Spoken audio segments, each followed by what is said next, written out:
Hello and welcome to another episode of the Anime Lounge podcast. I'm your host, Lance, here with my other host, Matt. And today we have our other host, Alec, joining us. Hey, glad to be back. Always happy to have you with us. So, before we get started with any anime talk, we like to introduce what we're all drinking today. And today I will be drinking a old fashioned with a Leinenkugel summer shandy. What are you drinking today, Matt? I am almost doing verbatim what I did last time, but to remind anybody, I am doing some Driftless Glen bourbon whiskey, and I am drinking a Carry the G, which is a cream ale. It's definitely a Wisconsin style drink, and it's delicious. Yep, I remember that. That was good. What about you, Alec? I am drinking some Blanton single barrel bourbon and chasing that down with a Richmond local beer. Is from Funktastic beer, Rewakan My World Double IPA. So Okay, so we're going back to beer and not a mead this time? yeah, this one's not a mead. This one's an actual beer from the beer. looks of it. You Well, it's said an double IPA, IPA? It says double IPA, which I Interesting. like IPAs, so I wonder what double of the things I like. It'll be good or bad. We'll find out. Right. What's the alcohol content in that one? It's 8%. 8. Nice. Yeah. Whenever I go out to a bar, IPAs are always the first thing I look for, and I never order one that's under 5%. No, never. Well, that's like why I go for IPAs, because they have that higher alcohol content. You get a better bang for your buck. Exactly. That's my thought process too. Yeah. My cream ale has more than 5%. It's 5.1, but still, it's not supposed to be a like super hoppy beer, and it's still over 5. So if it's under 5, you're drinking a light beer. Just throwing Yeah, that pretty out there. much. Yeah. Don't have your pinky too high over there, Alec, with your Blantons and your IPAs. Oh, Mr. Blanton drinker. Yeah. Oh, I'm just feeling extra fancy over here. Yeah. Got Alec over here drinking elegantly, which is very fitting for today's episode, which is a decent segue for what we need to do next. Matt, you want to let everyone know what we're talking about today? Yes, so we are going to be covering season 2 of Spy Family. 12 episodes this time, and we are going to continue following along with the Forger family. So Anya, the telepath, Yor, the assassin, and Lloyd, the spy, which now we have Bond, who is the spy dog who can see the future because, details. And in this season, we get a lot of single missions, but they change the pace a little bit, and we go along with Yor, who has a mission on a boat, and just so happens to be where Anya and Lloyd are also, and we get to see how Yor gets to kind of try and hide that she is an assassin, and it's a fun time. This is definitely a fun season. Oh, yeah, definitely. Oh, for sure. Definitely. I am a huge fan of Spy Family. I was so excited to watch this. Not disappointed at all. Absolutely. What But about me? before we get into this, Lance, you want to give us that Lance's lessons?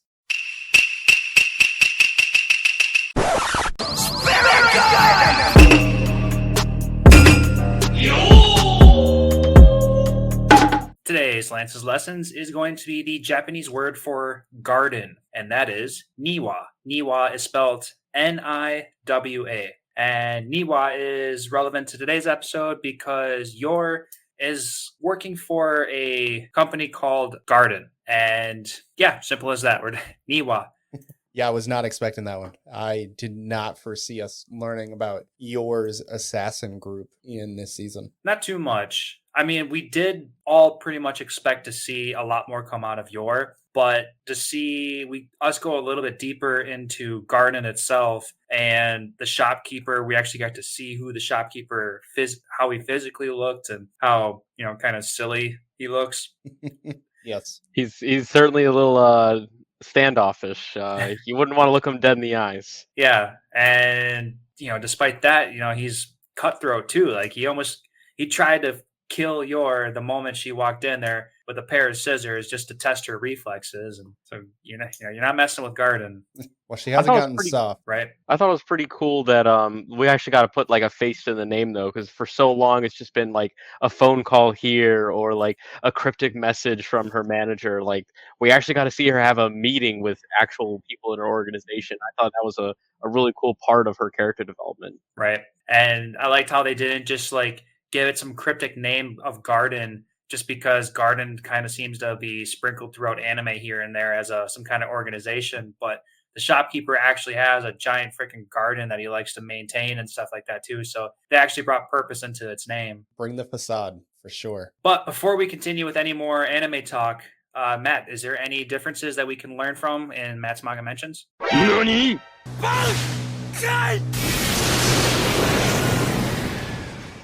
Yeah, so not a whole lot. I'm going to throw that out there to begin with. For anybody who wants to read the manga from season 2 on, it starts on chapter 39. And for anybody who wants to get a jump start on what we believe is going to be season 3, I would recommend starting on chapter 59. That is probably the best place to start for season 3. Okay, so was that like a solid 20-ish chapters? Yep, Nice. real short, really Okay. short. Yeah, that's not long at all. Yeah, I thought it was going to take me like 2 weeks to get through this. No, it took me like 4 days. Nice. I was like, oh, not okay. bad at all. Yeah, it made it real easy. One huge difference: the first and the last episode are not in the manga. Oh, really? So Yor doesn't get shot in the butt or any date? Was there at least a date? Nope. Oh, I suppose that's The kind of the whole- whole thing with the butt shooting deal. Yep, the whole scenario does not happen in the manga. Oh, I thought that was And then- hilarious. It was very funny, but it fit very well for like the season. But as far as in the manga, no, it never happened. I wonder if that's going to be a future season 3 stuff in the, at least manga wise, like if they just stole it from the far future. You know, sometimes we see that in manga and anime. So Yep. I can see that happening, but I wouldn't be too surprised if they just took some butt humor and threw it into this show. Yes. Yeah, I can definitely see that happening. And then Nightfall, so the Fiona Frost. yep, Fiona. So Nightfall, like that whole section doesn't happen either, where they're going over everything that she did while Lloyd was away. That doesn't happen either. Oh, so all her side missions and stuff, and like proving that she's the right wife for Yep. Lloyd. Yep. Interesting. Okay, they just omitted it. It's just not important to the manga. Did she make an appearance at all in the manga? So yes, but it's in what would be on chapter 59, and without getting into it, basically it's probably going to be information that happens on season 3, but pretty much it's just Lloyd is back and here's the next thing. Okay. I mean, we can talk about this as we want to talk about our expectations for season 3, but I am kind of excited to see more out of her and what she can actually do. Yeah, I would fully expect to see her in season 3. So as far as some differences are concerned, we learn that the gardener has a personal debt to the mob family, and that's why he hired Yor to basically be their bodyguard. Yeah, they made a little bit of a mention that he's got personal interest in what's going on. So I think they said personal interest, and in the at least in the manga they said he owed a debt to the family. Okay. So it's just a little bit more skin in the game as far as Garden is concerned.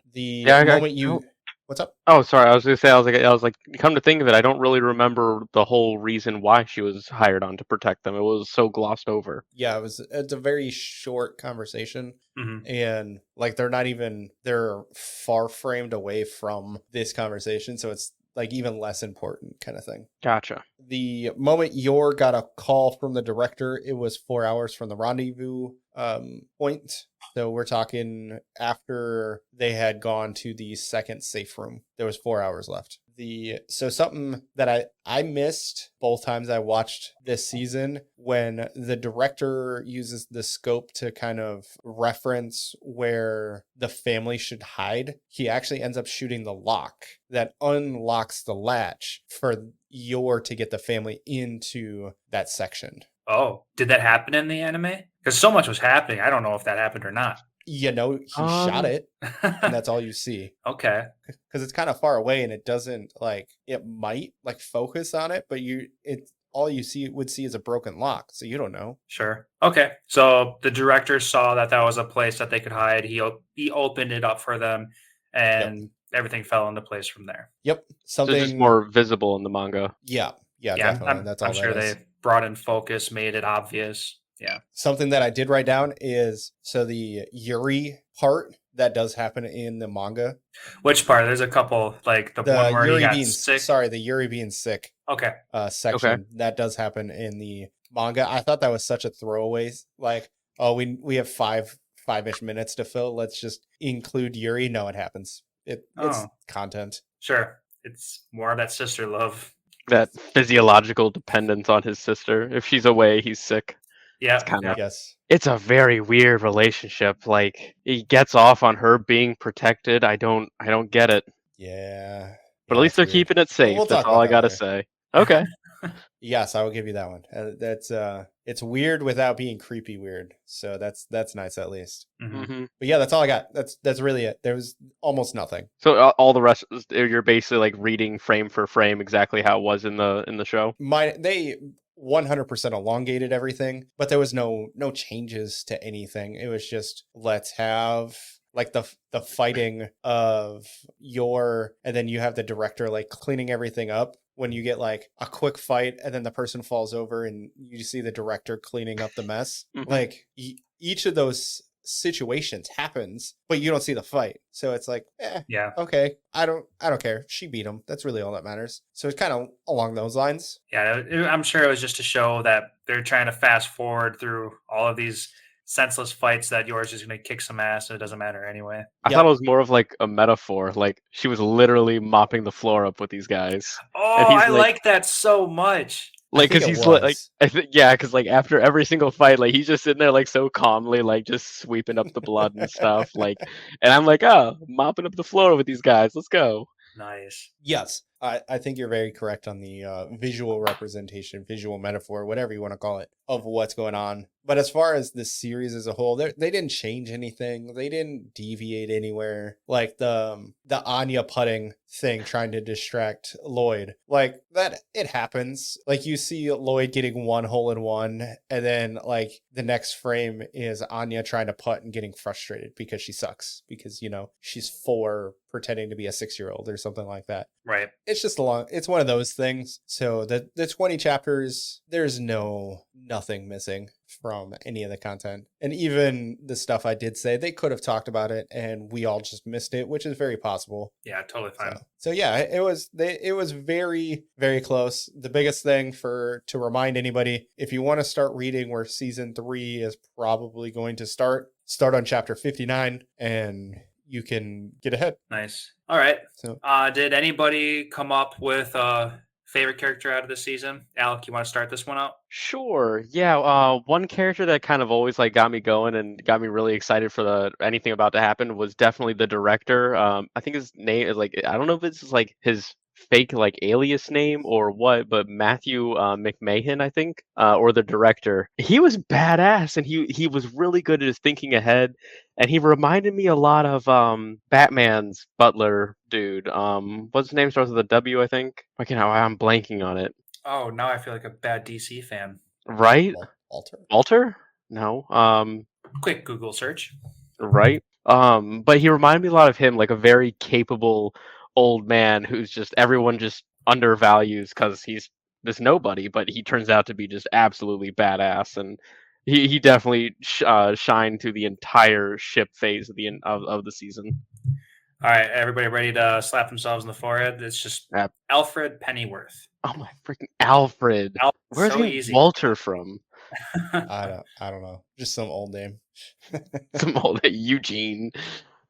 But no, for sure, the director, he was a badass. He saw everybody on the ship from like a mile away. He went and cornered them in a hallway, broke bones, got to the bottom of the business. He was all business. Yeah. He was all business. He was old school. Oh, yeah, throwing darts at people and. Did you take those from the bar? Yeah, he knew what he was doing. But yeah. What? He's a badass. How about you, Matt? I am gonna stick from the same person I picked in season 1, which was Lance. Do you remember? Oh, you know what? I don't remember. It's been a minute. My favorite character, Lloyd. Was it Yor? It was Yor. It was Yor. Okay, yeah, it's kind of hard to stay away from Yor, and especially in this season, Yor's just too much of the badass.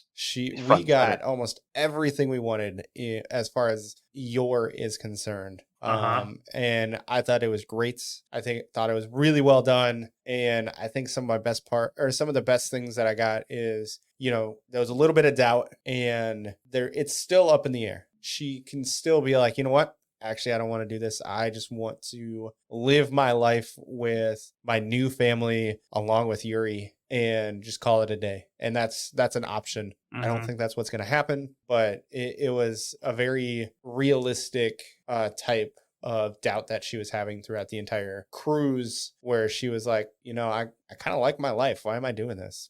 Exactly.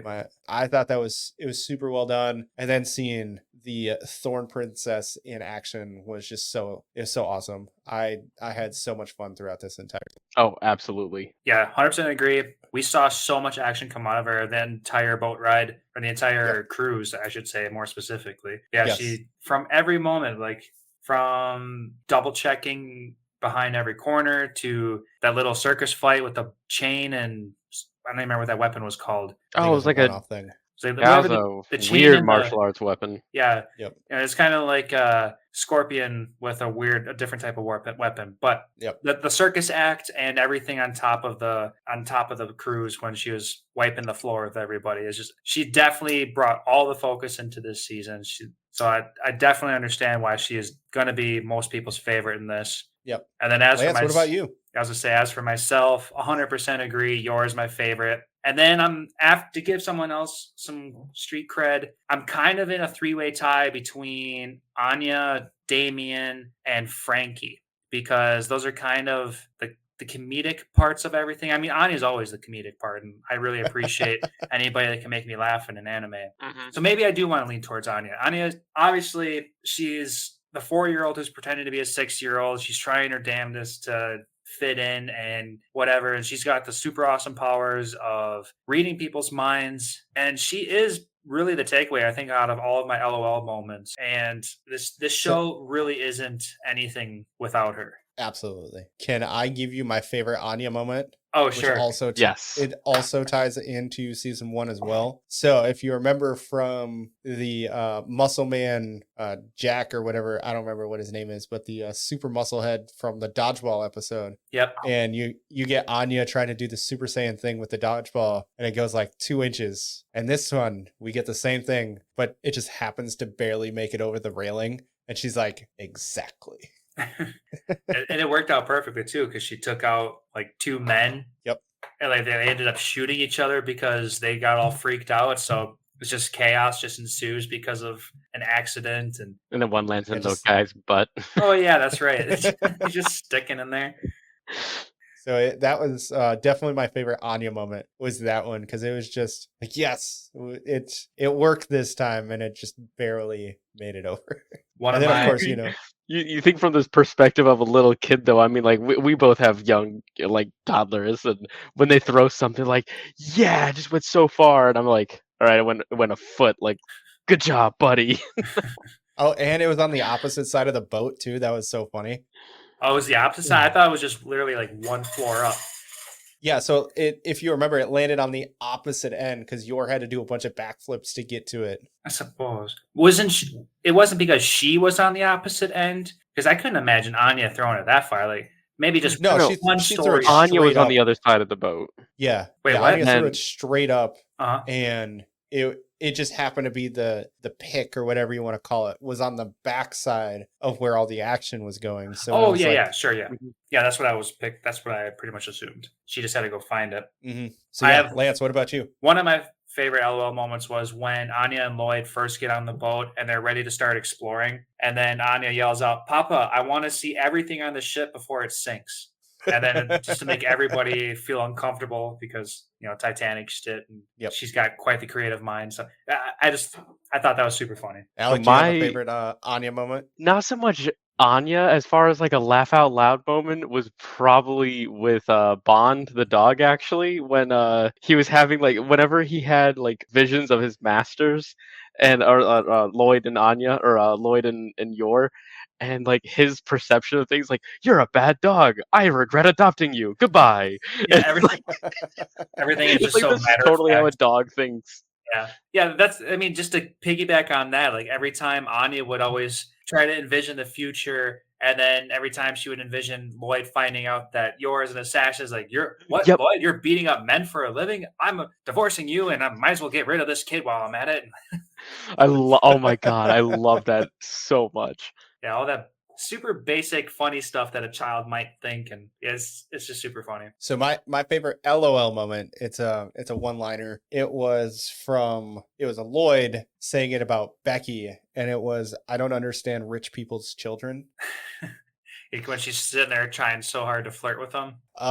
No, it's, I guess I It gotta was get in that into it 'cause- episode, but when I'm trying to think of when he was saying that. Oh, when Yor freaked out because she thought that the girl was drunk and that she must have slipped alcohol into it. Because why is this child acting this way? Oh Oh my yeah. gosh, that was so funny. Oh yeah, I definitely wrote that down as one of my LOL moments. I'm just gonna read my entire note. I said LOL when Becky quote unquote got drunk and Yor ran her to the hospital and then gets hit by Carcoon, almost sending her into a new isekai, but then saves her fall and catches Becky in midair. Carcoon. That would have been pretty interesting if they just made if there was like a post episode script of like a what if scenario and then Yor just ends up in some random ass anime fighting stuff. Yeah, yeah, like right there. Yeah. Yes. Matt took a screenshot of the moment when she got hit. So he just showed us all that. So that was pretty funny. But yeah, that was definitely funny. And it was The whole definitely like season's Yor. hilarious. Yeah, every Yeah, episode was funny, but your thinking that she accidentally got a child drunk is just like her because she's insanely gullible and anything could happen because she doesn't know better. So I can see that happening for it. Just made sense. I totally accepted it. Yep. I loved when Matt, did you find the part you're looking for? I have not. Okay. So one of my favorite moments was when Yor realizes that she didn't go grocery shopping for Bond, and she's like, "Oh, I don't have any dog food, but I'll just whip you up something." And he sees into the future that if he eats the food, he's going to die. He's like, "It's over. Like this is where it ends. I have to find an alternative route." And like he starts like dancing around, like dying and imagining like what everyone thinks of him. And I'm just like, that's freaking hilarious. Like it wasn't just a thought of his. Like he literally saw into the future that he was going to die if he ate her food. Yeah, and that little dance he did, the little barfing, the whining, that was super funny. The fact he went into Anya's room, scratching the door, like, "Hey, come save me," and Anya's like, "I'm too busy. Get out of here." You woke me up just to say goodbye? I don't have time for this. Yeah, that thought process, like I guess that kind of brings into focus, like he can see the future and he can have these wants and expectations on the side, and what he assumed Anya was going to do was not what he saw in the future. So that was kind of funny. But to go I did find it hilarious that when he got wet and he just like gets super skinny and even his bark changes. Yeah, and I loved how they broke like the fourth wall and said like, "Oh, even your voice changed when you got like this." Yeah, that's super interesting. I mean, I don't know how much experience you guys have with fluffy dogs, but like, yeah, when You've seen my dogs. I've seen your dog. Yeah, I guess you've definitely given them baths. But it's always funny when you see a fluffy dog, you give them a bath, and you see how skinny they actually are. I have a memory that with one of my old collies I used to have, my mom would always be like, she's just fat. She's always begging for food. She's fat. And then she gave her a bath one time, and then she saw how skinny she actually was, and I could see in her eyes all the pure surprise of that. I'm like, she's skinny. She needs to eat. She's hungry for a reason. So I have the same dog that Bond is. I tried to actually name him Bond, but after him. But actually, there he is barking right now. He's a Great Pyrenees, but he can't see the future. At least not that I know of. If he does, he's really bad at it. Well, now you need to have a daughter that can read minds, and maybe you can find out. Maybe then I'll have to become a spy. But it really does when you they look very beefy and very fluffy, but when you water them down when you're bathing them when you're bathing them, they literally their fur just sticks all the way down because it's so heavy and dense, and they look so skinny and weird. Like literally, just like I would literally burst out laughing at that scene because it's so true with Great Pyrenees. Like they literally look like weird sloppy aliens. Like I don't know how else to describe it. And I'm glad you said that too, because that really brings focus into when Lloyd was, laughing and making fun of or trying to hold himself back from laughing at Bond, because Lloyd is such a serious person. I think this might be the first time that I'm really remembering anything. Like this is the first time he actually had a genuine laugh at something. Yeah, he lost it. Yeah. So that's pretty funny. I mean, to see a fluffy dog go skinny, it's kind of like seeing a cat get shaved or something. It's something just silly to look at. Yeah, I have a for our listeners, I have a husky, so yes, it's when she gets wet, it's quite hilarious. Oh, I'm sure. She does look fat, and then in some pictures when she's like sitting on our steps, she looks extra fluffy, and then she gets wet and she loses like 2/3 of her size. Mm-hmm.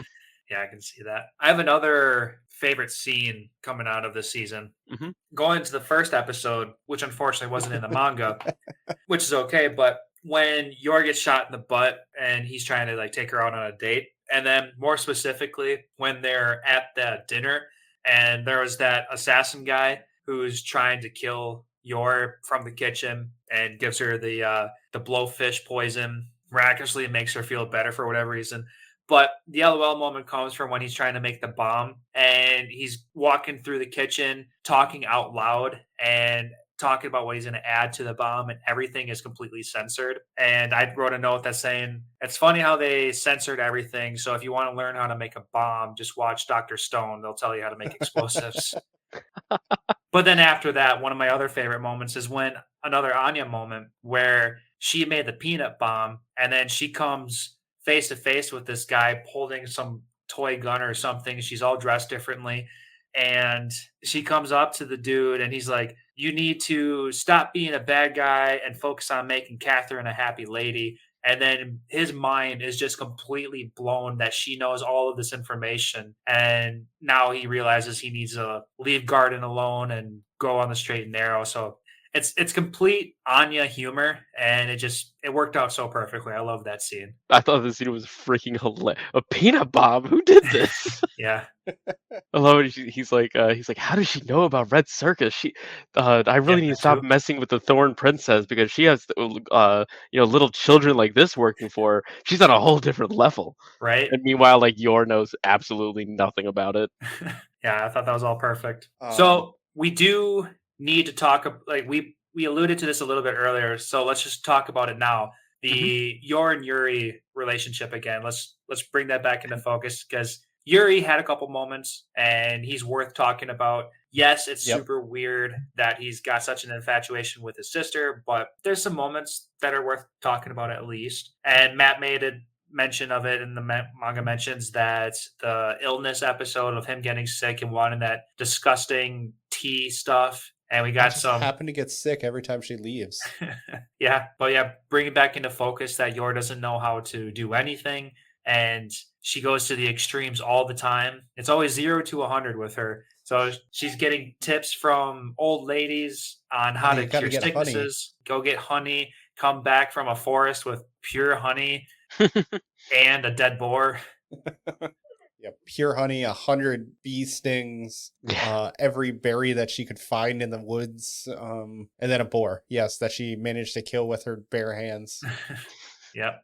I kind of liked her reasoning though. She's like, why did I become an assassin? It was all to protect Yuri. And now that he's a grown-up man who can protect himself, she doesn't need to what's it called? She doesn't need to protect him anymore. So I like that she had that like internal like contemplation, like, my brother's totally fine now. And I guess she doesn't really see or she just completely ignores his viewpoints of her, and she just sees it as just loving behavior. Yeah, I mean, she always wants to. She's the nice person that wants to give, and she's done it for so long that she's finally realizing that she doesn't have to do this anymore. And she had this conversation with another assassin on the boat saying, like, we both do this for money. He's like, oh, I don't do this for money. And like, well, actually, I kind of do this for money. I do this for money to protect my brother, and I don't protect my brother anymore. So why am I doing this? Mm-hmm. Yep. Yeah, I love the internal conflict that she had throughout this entire thing, because on the train ride, she was like kind of doubting herself when she's standing guard, waiting in the middle of the night with all the lights off. She's kind of doubting herself. So I think it makes it relatable while still, being an assassin. But still, it's like, you can kind of, why are you doing something that you thought you needed to do when you don't actually have to do it anymore? Mm-hmm. And focusing a little bit more on Yuri, it might have been a throwaway to some people, but that episode where he was, I don't want to say stalking, but like where he's doing his job on that one guy delivering notes to somebody outside, whatever. That one dude who was working in the mail office. Yeah, Mhm. the guy who is writing The basically propaganda. Yep, there we go. Against the was it the West? Yeah, or excuse me, the East. Okay. Long story short, I liked that he had humanity in him to still Mhm. want to take care of the dude's father, who was going to be left, with nobody, with no protections at all after the son would be put to jail and stuff like that. So yeah, he's like doing no, you know what? He's not even doing bad things. He's doing extreme things for the government, but he still cares for the people who can't fight for themselves in a way. Yep. Yeah, I He's think that's very exactly what it family is. oriented. Right. Yeah, and he made that very clear when he said the difference between you and me is I would never put my family in harm's way. Do you think that was foreshadowing though for season 3? Do you think he's going to be put in a position that puts his sister in harm's way and he has to choose between the SS and his mission and his sister?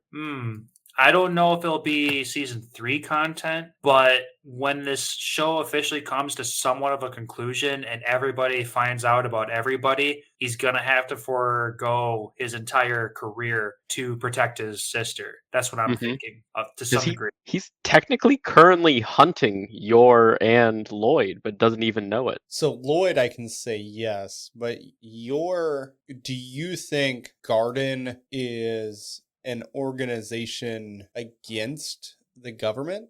I think Garden and Wise are both organizations that are against the government and each other. Like it's like a triangle effect sort of. Like Garden is against the government and Wise is against Garden and the government SS is against Wise and Garden. I think it's like a triangle relationship. I can see that. Like Okay.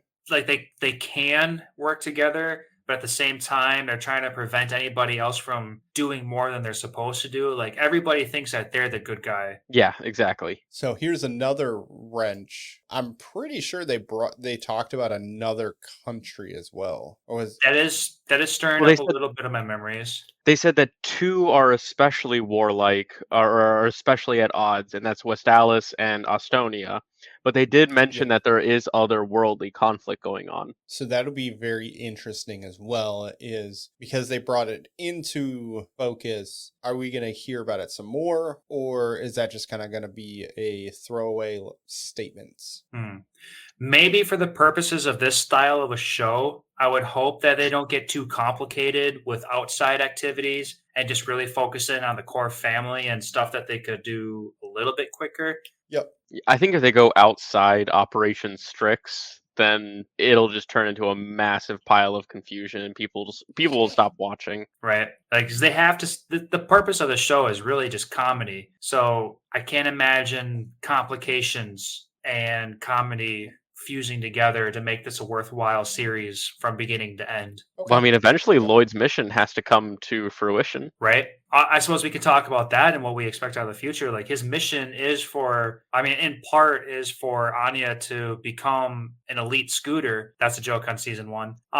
With Anya getting all of the Stella stars. But remember, the whole purpose of Anya joining the school was to get close to the Desmond family. Right. Yep. Kind of overlooked that myself. That because remember the second son, being friends with the second son is a part of the mission because they have to get close to the Desmond family. Obviously, being close to the Black Ball, I think is who Becky her Black family Bell? is. Black Bell. Black Bell. Okay, Black Bell family. Because they are also arms dealers. Very important in people to befriend as well. But the whole purpose of the mission is for the Desmond father to get information away from him. Right. Mm-hmm. So I guess we're definitely gonna have to see more of that focused in on the future. Got zero of that in this season. Yeah, this was a lot more Yor focused, a lot of Bond focus. It really kind of it put what's his name, Lloyd's mission on the back burner almost a little bit, which was kind of nice. I mean, there's technically 4 different stories going on right now. I mean, Yor has her whole storyline as an assassin. Lloyd has his whole storyline as the spy. Like Anya's trying to protect herself as a telepath and escaping whatever she escaped, and same with the dog with his clairvoyant abilities. So like there's a lot of intertwining storylines all kind of competing for the spotlight. Yeah, that's just, and like you were just saying, we need about Anya. I wouldn't mind finding more information about Anya and her testings prior to her getting adopted and stuff like that. Like, I don't know. This show can go either way. I would be surprised if they actually did give us true backstory on Anya, because in this style of anime where it's supposed to be comedy, it's not really necessary. It's like just accept the facts and move on. Yeah. But at the same time, if you want to dive deep into this stuff, like, it would be nice to know. Yep. And who knows, maybe that could be movie content. Like, I know there's the movie that just came out and at the end of 2023, but maybe that could be it came out the beginning of this year. Oh, I saw No. in Japan it came out in December of 23. Sorry, I guess that's, that's my source. So that's the earliest it came out.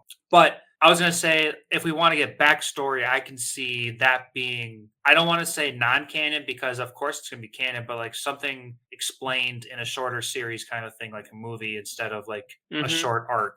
I could totally see a movie. I was going to say, like, I can totally see there being a movie about Anya and Bond both being from the same scientific experimentation place. Like Apple something, or or Apple, whatever it's from. Yeah. I could totally. It's not said where Anya's from. They could have said it in like episode 1 of season 1, but I don't remember. It's been so long at this point. Yeah, I think we might get maybe an epilogue, and Anya's talking to whoever and just kind of talking about her childhood. Maybe she's talking to Lloyd about her childhood when she's like graduating high school or something like that, where it's just the mission's finally over and they're all a family, and she's getting old, and she's like, and Lloyd is finally like, hey, how'd this all start? And just kind of go from there.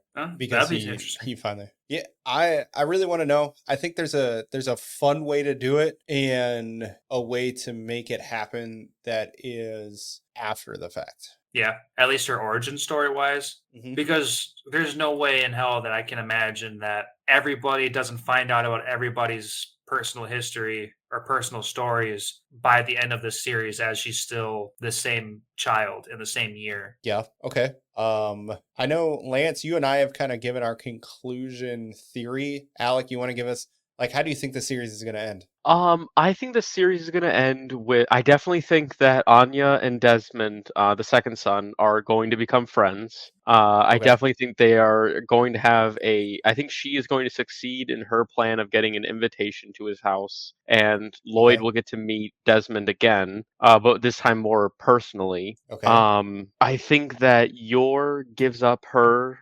life as as an assassin, and I think she actually joins Wise. I think she's going to join Lloyd. I think she's going to fall in love with Lloyd. I think Lloyd is going to fall in love with Yor, and I think they're going to join forces with Wise, and she's going to relinquish her relationship with Garden. That's my theory for the grand series finale. Interesting. Okay.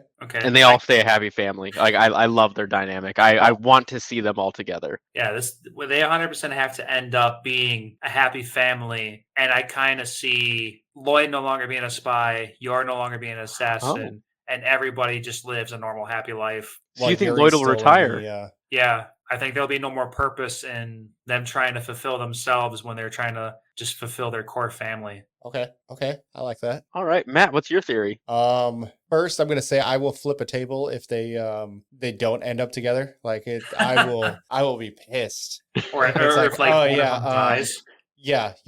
No. Like, they find out everybody's secret identity, and Yor's like, yeah, I can't do that. Sorry, I'm gonna turn you into Yuri, and then like it turns into that. I would flip a table. Like, it would just be so, couldn't do it. Oh, but you know what? That's definitely a likely scenario. Yeah, I was gonna say I can kind of see that happening, just to some degree. At least we're like Yuri sells out Lloyd. Or like Yor sells out Lloyd. Yor sells out Lloyd. Finds out the true identity of Twilight, and then now everybody knows who everybody. Actually, well, I guess that doesn't explain why Lloyd would know who Yor is. But Yeah. anyway, I can see complications to that degree coming, like how Yor and Yuri would have like these obligations to share truths with each other or something. I don't know, like something stupid like that. But I can think see there's that being drama. I think there's a chance that they find out who each other are. Oh yeah. But I'm very curious if somehow Yuri, I can't see it happening, but Yuri finds out about like Thorn Princess, and then it kind of spirals from there. Sure. And just along those lines. And it'll be like Anya has to be like, oh yeah, I'm a telepath, and I know mom is I know mom is Thorn Princess, and Dad, I know you actually go by Twilight. And it's like, what? No, this doesn't happen. And something along those lines. And then he's like, wait, that actually makes a lot of sense. Like all these random occurrences that have happened because of that made no sense. It's like, oh, okay, yeah. But I think they have to be a happy family. Like I said, I'll flip a table if that's not how it ends up being. Absolutely. If this slice of life turns into something dark, I'm leaving. Yes. I would find it hilarious if Yuri never found out about anybody. Like Yuri's constantly just trying to find out who Twilight is, and everybody knows, but they can't say it because then he would have to arrest him. So it would just be funny that it's like an inside family joke. That would be good. I could see that. Yeah, because I could go either way, and for the sake of comedy, just keep it a secret from him. Every time he gets close, everybody's just got to like change topics or... Yeah, yes. I can see that. I think it'll be happy-go-lucky. I think Lloyd is going to fulfill the mission, and he's going to have a decision to make if he wants to stay with his family and continue to be a version of Twilight, but on a different mission in, what is it, Estonia? Is that where they're at? Estonia. Yeah. So I think that's what's going to happen is Lloyd is going to make the decision to not leave, and it's going to continue from there. Okay. Yeah, I don't want to flip tables. Tables are expensive. I like that. Yeah, I love the series, though. I do absolutely love this series. Oh, I highly recommend to honestly, anybody could watch this show and absolutely love it. It literally piques everybody's interest. Are you into cute things? Are you into action? Are you into, thrillers that are going to make you, or not thrillers? Are you into something that's going to make you think? This has everything that you could possibly want. Mm-hmm. And it's not creepy enough to watch in front of certain individuals. You can watch this with your kid. You can watch this with literally anybody. It's a wholesome show, and everybody will like it. Yep. Yeah. When the weirdest part is the Becky factuation with Lloyd, which they do make jokes about it. Yep. And Yuri, I think this is a very wholesome show. Mm-hmm. Yeah. Hopefully everybody takes the comedy away from those creep moments more than being creeped out. But I think it really is just creep comedy, and it's just not going over. Maybe just we as just morally standing men, we just don't find it that funny. But maybe it's just supposed to be their version of humor, and I'll give them that. Like they're not crossing any boundaries. I can see where the joke just isn't landing with me personally, and from what I understand, us personally. Maybe it's landing with other people, and they're having a freaking laugh and a half when they're watching the laugh and a half. I like that, it kind of rhymes. But maybe they like that, and then they like that during the show. But for me, it's borderline creepy, and that's just enough for me to not even chuckle. Yep, totally understand. Yeah, it's weird. It's all I'm gonna say. I do have one more question. Yes. How many seasons do you think this show is going to last? How many more seasons / how many seasons total? I could see this going pretty far, honestly. I could see easily 7 seasons on it. I mean, I think this is going to be, I think this is going to last a very long time. I think this is going to drag on into Anya's lifespan, not so much as being like an immediate fix kind of thing. Like she has to develop an entire relationship with this really like secular kid and his family. I think this is going to take a lot longer than we think. Okay. Matt, what are you thinking? A little behind the curtain. There are 93 chapters so far in this series. So we have, we'll just say 24 chapters as of the middle of May. Okay. So it's, what does that mean? And it's not completed, right? It's not done? No, it's continuing. I would say probably 3 more seasons worth of content. So we're talking 12 episodes, whether they might make it 4, like 2 dual core, so 24 episode seasons, and it might be 4 seasons total. It might be one of those things where it's like a big shebang as a movie at the end. I could see it doing that, where, you know, we've got another 24 episodes, another 12 episodes, and then it concludes with a movie. We already got one movie. I can see him throwing out another one as well. Oh, definitely. At the rate that they're going now, I'd be surprised if they didn't come out with another movie. Yep. Is So the movie in English now? I think it did come out dubbed, Okay. sub-dubbed option. I haven't heard anything, so I haven't even. I mean, I haven't even looked for it. But if it is, I really want to see that movie. Oh, for sure. And as far as we can tell, it's not under any like Crunchyroll streaming or anything like that. It's not free to a streaming source quite yet. So we'll just have to wait until we hear more. I don't think any are. I think I've paid for maybe that's just me just finding a legitimate source, but I think I've paid for every single anime movie I've ever watched, and that was simply because I don't want I was a kid of LimeWire. I'm so afraid of any more viruses, so I'm very happy paying for like $5 for a movie. Yeah, and I know me and Matt, we've spent plenty of money watching these movies in theaters. Spy Family was not one of them, unfortunately. Yeah, just bad timing. That's all that was. So we'll just have to wait until it comes somewhere, and until it becomes a little bit more. I don't know. Maybe Netflix will pick it. Actually, I don't even think Spy Family is on Netflix yet. Netflix is picking up a shit ton of anime, though. I saw that. That's actually kind of cool. They go through phases. Yeah, they're picking up a lot of mainstream stuff right now. They're like 4 years behind, but they're getting some mainstream stuff. I think it's on Hulu, so Hulu might pick it up. Okay. Yeah, that'd be nice to see. Spy Family's on Hulu right now. Yep. Lance, what about you? How many more seasons do you think we'll get of this? Well, prior to you saying the manga count, I was going to say I can see this having one more playful season and then one final season. Okay, so we're kind of in the same boat. Right. So I think there's going to be 2 more playful seasons and then one final season. So, and I can see these both, like all 3 of those seasons being 12 episodes each. Okay. I think that's kind of, it's the industry standard. I feel that like that's the norm after season 1. Typically season 2 and beyond are shorter just because they want to pump stuff out quicker. I mean, we don't see that with Jobless Reincarnation, but usually I feel like the common thing is to see 12 episode normal seasons post season 1 stuff. Yep. So yeah, I'm thinking 3 more seasons. Okay. Since we're on the season count, any guesses for season 3? What to expect? I feel we need to go back to Anya. It's time to focus in on the Stella Stars. We got we got absolutely nothing out of Stella Stars this entire season. We got a little bit of Damien focusing on school, which is good. That's who Damien is. We had Anya trying to make origami stars. That was cute, but that's it. It's time to focus back on school. We got your fix. We got what we wanted. Now it's time to focus on the storyline. That's what I'm thinking. Okay. Piggybacking on that, I fully agree. Season 1 was all about Lloyd. Season 2 is all about Yor. I want season 3 to be all about Anya. I think this is her time to shine, and I'm so excited because she's so freaking cute and funny. I cannot wait for season 3. 100% agree. Matt?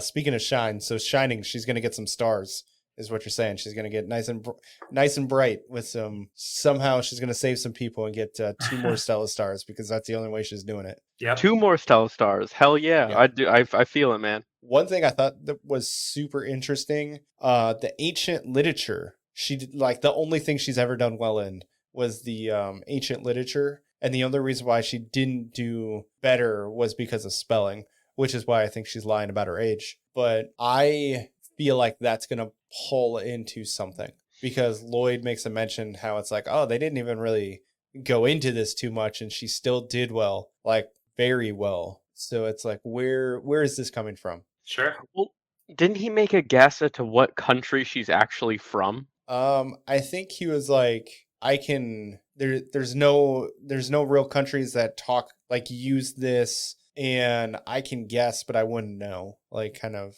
statement. Because I I think remember he does say him something. noticing it, and Lloyd definitely made a comment to it.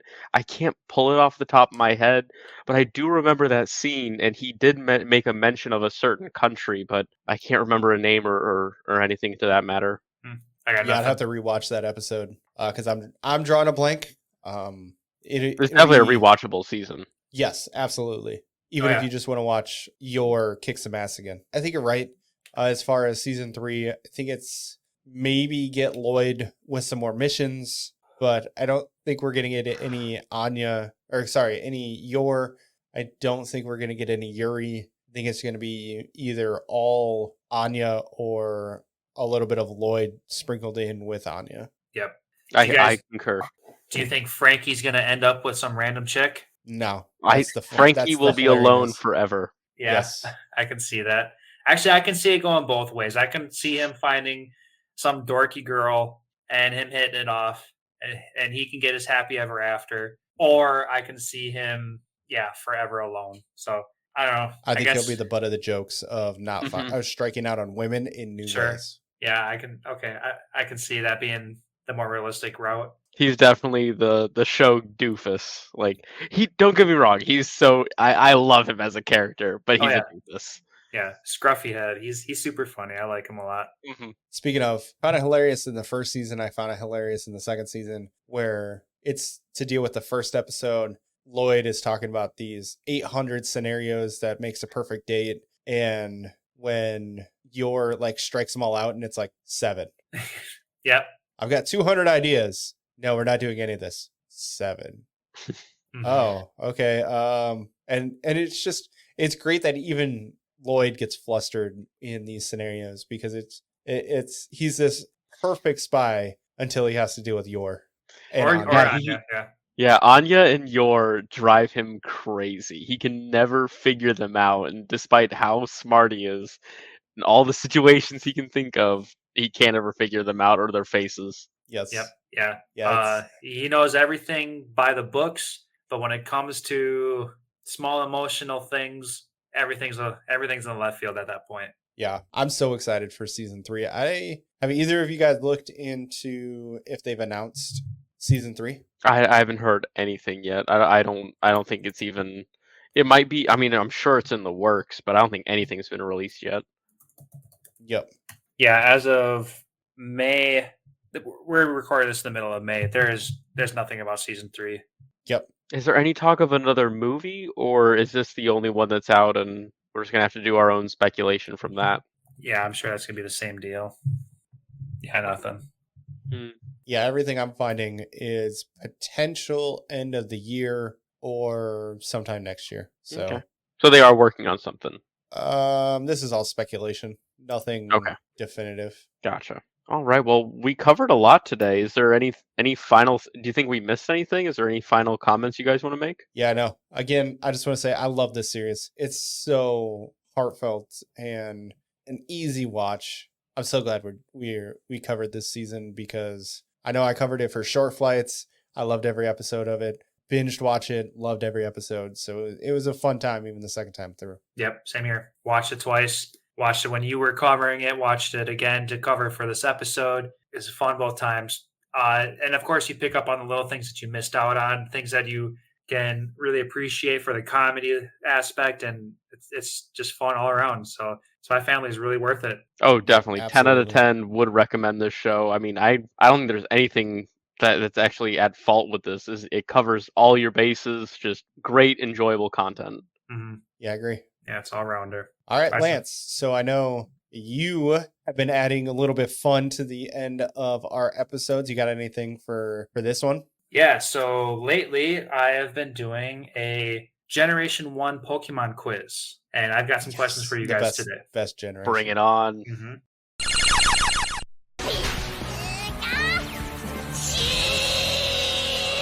All right, so question 1. How many Pokemon evolved through trade? And remember, this is Gen 1 only. I have a solid answer. All right, what you got, Matt? I'm going to give Alec a couple seconons. Wait, hold on, I missed one. Wait, evolve by trade, or you can only get by trade? Evolve by trade. Evolve. Okay, I think I have it. Okay, what do you got? How many? 4. Okay, Matt? Okay, I am going to guess 2, and then I'm going to say the 2. So you have Haunter into Gengar, which is 1, and you have Machoke into Machamp, Correct. which is the second one. Oh, I'm missing one. So you've got Graveler into Golem, which is the third one. So I guess I'm changing my answer to 3. And I believe it is 3. Am I missing? Which one do you think I'm missing, Alec? My fourth was Kadabra into Alakazam. Correct. Yep. There that's it is. all. Yes, I knew I was missing one. And that's all 4 of them. There is only 4 in Generation 1. I am the Pokemon Yeah, master teamwork. for number 1. Yes, Teamwork. teamwork, of course. Cheers, mate. That works. All right, great. Question 2. Gyarados can be taught the HM fly move. True or false? I guess I never tried, but I'm going to go with no. I've also I never feel like tried. Is it not false? Okay, so both of you went with false. Yes. And the answer is yes, it's false. Oh. Okay.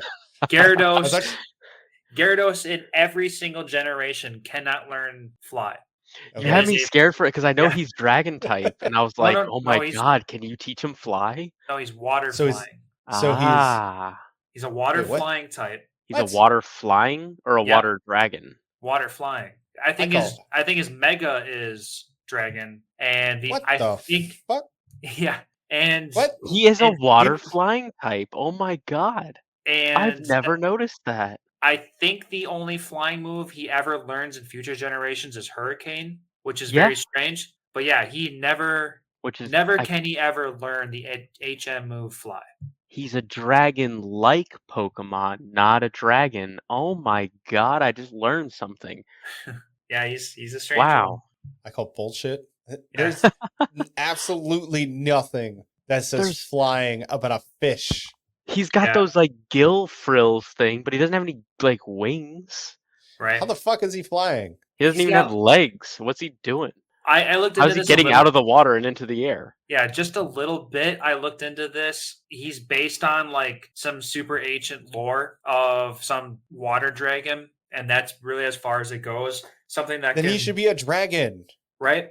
But he can swim through the air, and that's kind of where they're really going with that. And if he can swim through the air, then he should be flying. But they never really give him. He does fly in the intro movie or whatever. Yeah, in the intro. Yeah. Uh-huh. I'm remembering that now. Wait a minute. And for anybody Bullshit. that's played Pokemon Arceus, you can find a wild Gyarados super high in the air, just flying around. Is that why I thought it was a glitch.